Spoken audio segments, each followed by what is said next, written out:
الحمدللہ والصلاة والسلام علی رسول اللہ اما بعد فاعوذ باللہ من الشیطان الرجیم بسم اللہ الرحمن الرحیم۔ ہمارے آج کے درس میں ہم الحاد کی بنیاد اور الحاد کی دلیل پر بات کریں گے، اور ساتھ میں ملحدین کے لیے دلیل عقلی کی ضرورت اس پر بات کریں گے، اور ملحدین کی غلط فہمی کا بیان کریں گے۔ تو دوستوں، یہ بات یاد رکھنی چاہیے کہ دور حاضر میں الحاد کی بنیاد سائنس، عقل اور حواس خمسہ پر ہے، یعنی ملحدین کے نزدیک سائنس، عقل اور حواس خمسہ ہی حجت اور دلیل ہے۔ وہ اکثر یہ دعویٰ کرتے ہیں اور یہ مطالبہ کرتے ہیں کہ جو بات حواس خمسہ کے ذریعے معلوم ہو جائے یا جو بات سائنس کی بنیاد پر دریافت کی جائے تو اس کو ہم مانتے ہیں، ورنہ ان کے علاوہ کسی چیز کو ہم تسلیم نہیں کرتے ہیں۔ تو یہ ملحدین کا دعویٰ ہو گیا کہ وہ حواس خمسہ اور اسی طرح وہ سائنس کو حجت اور دلیل مانتے ہیں، اس کے علاوہ وہ کسی چیز کو دلیل نہیں مانتے ہیں۔ تو پھر ظاہر سی بات ہے کہ جب آپ ملحدین کے ساتھ مکالمہ یا بات چیت کرتے ہیں تو پھر وہ آپ سے بھی سائنسی طور پر ثبوت مانگتے ہیں، اور آپ سے وہ ثبوت اس طریقے پر مانگتے ہیں جس کو یا تو دیکھا جا سکتا ہے، یا اس کو سنا جا سکتا ہے، یا اس کو چھوا جا سکتا ہے، یا اس کو محسوس کیا جا سکتا ہے، یا جو عقل کے ذریعے انسان کے فہم اور ادراک میں حاصل ہو سکتا ہے، اس پر ملحدین ایمان اور عقیدہ رکھتے ہیں۔ ایمان کا مطلب وہ یقین رکھتے ہیں۔ اسی صورت میں اگر آپ براہ راست قرآن مجید اور احادیث کی بنیاد پر ان کے ساتھ بات کریں گے، یا آپ اس کو دلیل میں قرآن پیش کریں گے یا حدیث پیش کریں گے، تو پھر ملحدین اسے تسلیم نہیں کریں گا۔ کیوں؟ کیونکہ وہ ان کا دعویٰ یہ ہے کہ بھائی وہ حواس خمسہ کے ذریعے یا سائنس کے ذریعے جو کچھ معلوم ہوا اس پر عقیدہ رکھتے ہیں، اس لیے آپ ملحد کے سامنے قرآن مجید کو پہلے پیش کرنے سے پرہیز کریں، بلکہ ملحدین کے سامنے دلائل عقلی کی بنیاد پر ایک مضبوط فکری استدلال پیش کریں تاکہ آپ ملحد کو اپنے دعوے پر قائل کر سکیں۔ اب یہاں پر میں نے ایک بات ذکر کی کہ بھائی آپ ملحدین کے سامنے قرآن مجید اور احادیث کے بجائے دلیل عقلی پیش کریں۔ اس کا وجہ کیا ہے؟ اس کا وجہ یہ ہے کہ ملحدین کے عقل اور دل و دماغ پر دراصل ایک پردہ ہوتا ہے، تو جب ان کے دل اور دماغ پر جو پردہ ہوتا ہے اس پردہ کو دور کرنے کے لیے دلیل عقلی کی ضرورت ہوتی ہے۔ مثال کے طور پر ایک انسان کے آنکھوں پر ایک مضبوط کالی پٹی باندھی گئی ہو، اور اس پٹی کی بنیاد پر اس کی وجہ سے وہ روشنی، سورج کی روشنی کو نہیں دیکھ سکتا ہے۔ اب اگر آپ اس بندے کو 1000 بار سمجھانا چاہے یا آپ اس کے سامنے بیان کریں کہ بھائی دن ہے، سورج کی کرن اور سورج کے جو شعلے اور روشنی ہے وہ زمین میں پھیل چکے ہیں، آپ کیوں سورج کو نہیں مانتے کہ اب سورج نکلی ہوئی ہے؟ تو ظاہر سی بات ہے کہ اگر آپ 1000 بار بھی اس کو اسی طرح بیان کریں کہ بھائی سورج موجود ہے، روشنی ہے، سورج کے شعاعیں زمین پر لگی ہوئی ہے، وہ تب تک نہیں مانے گا جب تک آپ ان کے آنکھوں سے وہ پٹی نہ ہٹا دیں۔ یعنی جب کسی کے آنکھوں پر پٹی باندھی گئی ہو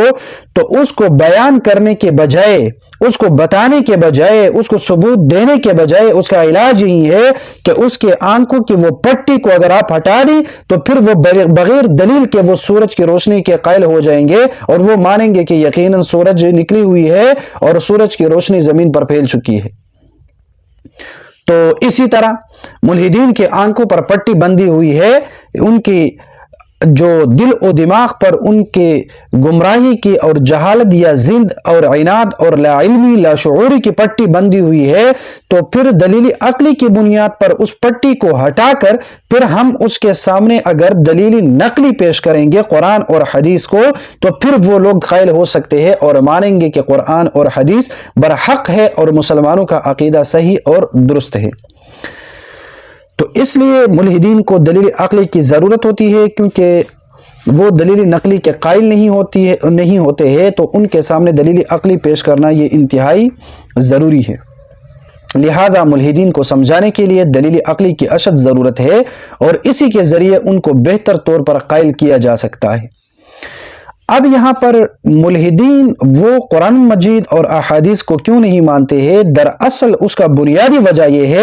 کہ ملحدین کے دل و دماغ پر ایک غلط فہمی چھائی ہوئی ہوتی ہے، اسی وجہ سے وہ قرآن مجید کو نہیں مانتے ہیں اور دلیل عقلی کو نہیں مانتے۔ فرض کریں ایک سڑک ہے جس پر دن رات گاڑیاں چلتی ہے، اور اسی سڑک کے کنارے پر ایک دیوار ہے، اور اسی دیوار پر ایک بڑا سا شیشہ لگا ہوا ہے۔ لوگ اس شیشے میں اپنا چہرہ دیکھتے ہیں، لیکن کچھ مہینے کے بعد اگر اس دیوار پر کسی کی نظر پڑتی ہے تو وہ شیشہ نظر نہیں آتا، کیونکہ ٹریفک کی وجہ سے اور بار بار دن رات گاڑیوں کا اس راستے اور روڈ پر چلنے کی وجہ سے کچھ مہینوں کے بعد گرد و غبار کے جمع ہونے کی وجہ سے شیشہ اور دیوار میں فرق محسوس نہیں ہوتا، کیونکہ مسلسل ٹریفک کے باعث شیشہ گرد و غبار سے ڈھک جاتا ہے اور بالکل نظر نہیں آتا۔ اب اگر کوئی ملحد اسی راستے پر گزرے اور اس کو شیشے کی ضرورت ہو اور وہ کہے کہ بھائی میں نے شیشے میں دیکھنا ہے، مجھے شیشہ کی ضرورت ہے، اب اگر آپ اس ملحد کو کہیں کہ بھائی وہ سامنے دیوار پر شیشہ لگا ہوا ہے، آپ اس شیشے میں اپنا چہرہ دیکھ سکتے ہیں، تو جب ملحد اس دیوار پر نظر ڈالتا ہے تو ظاہر سی بات ہے کہ ٹریفک کی وجہ سے گرد غبار کی وجہ سے اس دیوار پر جو شیشہ لگا ہوا تھا، اس شیشے اور دیوار پر گرد غبار اتنی چھائی ہوئی ہے کہ وہ شیشہ بالکل غائب ہو چکا ہے، وہ شیشہ بالکل نظر ہی نہیں آتا ہے، اب دیوار اور شیشے میں فرق نہیں ہوتا۔ تو اب آپ کو وہ ملحد کہے گا کہ بھائی آپ میرا مذاق کیوں اڑاتے ہو، یہاں تو کوئی شیشہ ہی موجود نہیں ہے۔ اب کیا ملحد کا یہ دعویٰ کہ اس دیوار پر شیشہ موجود نہیں ہے، یہ دعویٰ ٹھیک ہے؟ ہرگز یہ دعویٰ ٹھیک نہیں ہے، بلکہ وہ شیشہ پہلے سے موجود ہے، لیکن گرد غبار کی وجہ سے وہ شیشہ غائب ہو چکا ہے۔ اس شیشے اور دیوار میں اب گرد غبار اور گندگی کی وجہ سے فرق نہیں کیا جاتا ہے، تو اسی وجہ سے ملحد کو وہ شیشہ نظر نہیں آتا ہے، تو اسی وجہ سے پھر ملحد کہتا ہے کہ بھائی سامنے دیوار پر کوئی شیشہ لگا ہوا نہیں ہے۔ اسی لیے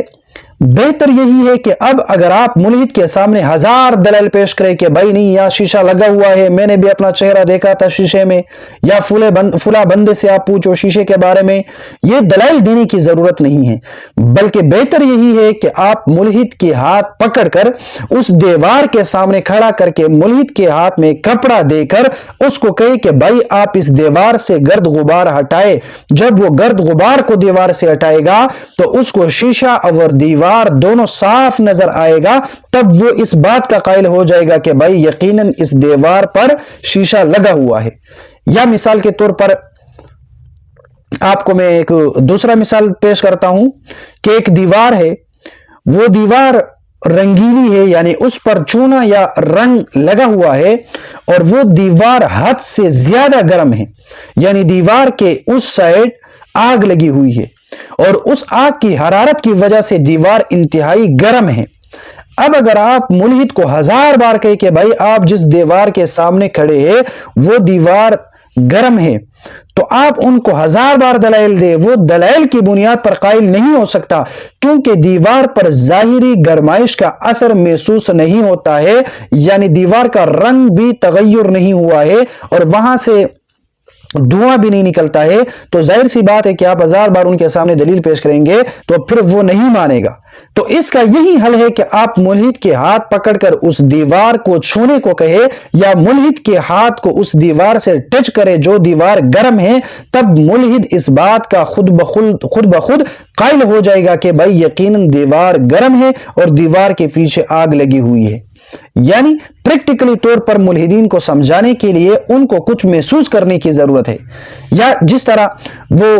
گرد غبار کی وجہ سے دیوار پر شیشہ نظر نہیں آتا تھا تو اس شیشہ کو دیکھنے کے لیے اس گرد غبار کو ہٹانے کی ضرورت تھی، اسی طرح جب ملحدین کے دل و دماغ پر دلیلی نقلی یعنی قرآن اور حدیث اثر نہیں کرتی تو اسی وجہ سے ہمیں اور آپ لوگوں کو چاہیے کہ ہم ملحدین کے دل و دماغ سے وہ پردے ہی ہٹا دیں جس پردے کی وجہ سے وہ قرآن اور حدیث کی حقیقت کو نہیں سمجھ سکتے ہیں، بجائے اس کے کہ ہم ان کے سامنے ہزار دلائل پیش کریں۔ یہ اتنا مفید نہیں ہوگا، بلکہ مفید یہ ہوگا کہ دلیل عقلی کی بنیاد پر ہم ملحدین کے عقل اور دل اور دماغ سے وہ پردے ہٹانے کی کوشش کریں گے، تب ملحدین قرآن اور احادیث کو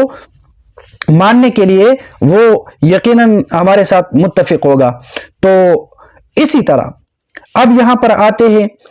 کہ جس طرح یہ شیشے والے مثال سے یہ واضح ہوا کہ شیشے کا نہ دیکھنا یہ اس بات پر دلیل نہیں تھا کہ بھائی اس دیوار پر شیشہ لگا ہوا نہیں ہے، یعنی یہاں پر ایک دعویٰ میں بنانے لگا ہوں، یعنی وہ یہ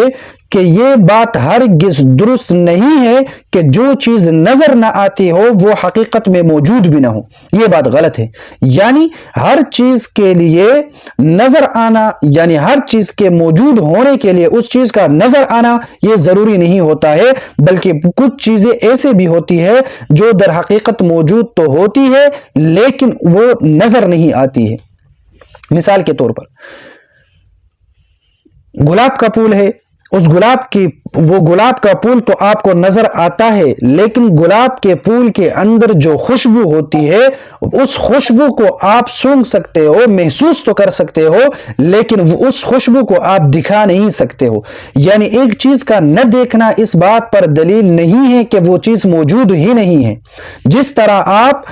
خوشبو کو نہ دیکھنے کے باوجود بھی خوشبو کے آپ قائل ہے کہ گلاب کے پھول کے اندر خوشبو موجود ہوتی ہے، حالانکہ وہ دیکھی نہیں جاتی، اسی طرح اللہ رب العالمین کی ذات موجود ہے لیکن اس کو انسان نہیں دیکھ سکتا۔ اب یہاں پر ایک سوال اٹھے گا، وہ آئندہ میں آپ کو اس کی وضاحت بھی کروں گا کہ بھائی دیکھیں، اگر ظاہر سی بات ہے اگر گلاب کے پھول کے اندر اگر خوشبو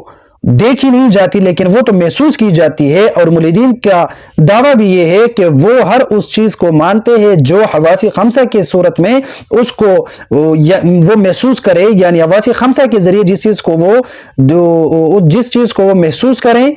یا معلوم کریں تو اس کے تو ملحدین قائل ہے، اور ظاہر سی بات ہے کہ سونگنا، کسی چیز کی خوشبو کو حاصل کرنا یہ حواس خمسہ میں سے ایک یعنی ناک کے ذریعے سے حاصل ہوتا ہے، اس کے تو ملحدین قائل ہے۔ تو اسی طرح پھر ہم جواب بھی دیں گے آئندہ درس میں تفصیلاً کہ آپ اگر اللہ رب العالمین کی ذات کو دیکھ نہیں سکتے ہیں تو آپ اللہ رب العالمین کی ذات اور ان کی تجلیات اور ان کی انوارات اور ان کی فیوزات اور برکات اور ان کی نعمتوں کو آپ محسوس کر سکتے ہو۔ یعنی اگر آپ اہل ایمان ہو تو پھر آپ اللہ کی ذات کی تجلیات یا اللہ کی نعمت، اللہ کی قدرتوں کو آپ محسوس کرتے ہوئے اللہ رب العالمین کی ذات کا آپ اقرار کر سکتے ہو۔ مطلب یہ ہوا کہ ہر چیز کا نہ دیکھنا اس بات پر دلیل نہیں ہے کہ وہ چیز موجود نہ ہو۔ یعنی مثال کے طور پر انسان کے جسم کے اندر روح موجود ہوتی ہے لیکن روح دیکھی نہیں جاتی، لیکن ملحدین بھی روح کے قائل ہے۔ تو ہر چیز کا نہ دیکھنا اس بات پر دلیل نہیں ہے کہ وہ چیز موجود ہی نہ ہو۔